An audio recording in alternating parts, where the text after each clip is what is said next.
Syria में बशर अल असद को HTS विद्रोहियों ने सत्ता से हटा दिया है।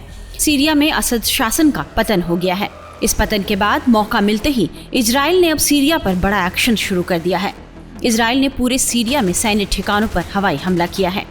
50 सालों में पहली बार और सैन्यकृत बफर जोन में और उसके बाहर जमीनी सैनिकों को भी तैनात कर दिया है।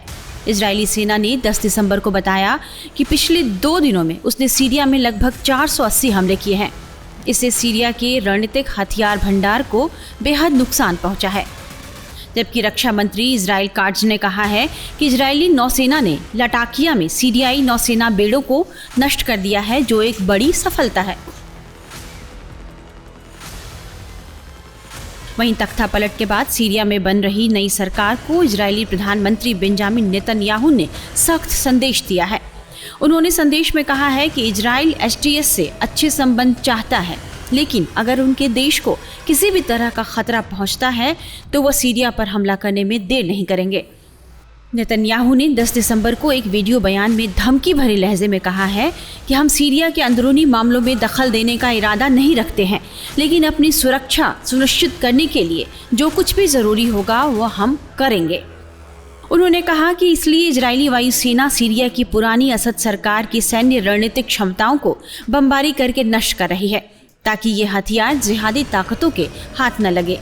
नेतन्याहू ने आगे कहा है, हम सीरिया में नई सरकार के साथ अच्छे रिश्ते चाहते हैं, लेकिन अगर नई सरकार ईरान को फिर से सीरिया में मजबूत होने देती है, ईरानी हथियारों या किसी अन्य हथियार को हिजबुल्लाह तक पहुंचने देती है या हम पर हमला करती है, तो हम जोरदार जवाब देंगे और भारी कीमत वसूलेंगे। जो पहले की सरकार के साथ हुआ वही नई सरकार के साथ भी होगा। राष्ट्रपति बशर अल असद के देश छोड़ते ही अमेरिका और इजराइल का सीरिया पर कहर टूटा है। अमेरिकी वायुसेना के बॉम्बर्स ने इजराइल के साथ मिलकर सीरिया में सैन्य ठिकानों और केमिकल हथियारों की फैक्ट्री पर जोरदार एयर स्ट्राइक करके उन्हें तबाह कर दिया है। इजराइल का आरोप रहा है कि सीरिया के रास्ते ही ईरान लेबनान में हिजबुल्लाह को हथियार भेज रहा था और लेबनान के इस आतंकी संगठन की मदद कर रहा था। इजराइल का दावा है कि ईरान सीरिया में हथियारों की फैक्ट्री चला रहा था, इसलिए जैसे ही असद का शासन खत्म हुआ, हिजबुल्लाह को हथियार रोकने से भेजने के लिए इजराइल ने यह बड़ा कदम उठा लिया है। वहीं इजराइल की सेना जमीनी क्षेत्र से सीरिया की सीमा के अंदर भी दाखिल हो गई है। साल 1974 की संधि के बाद ऐसा पहली बार हुआ जब इजराइल की सेना ने सीरिया की जमीन पर कदम रखा था। यही नहीं, इजरायली सेना ने गोलान हाइट्स के पास 10 किलोमीटर सीरियाई सीमा के भीतर जमीन पर कब्जा करके उसे एक बफर जोन में तब्दील कर दिया है।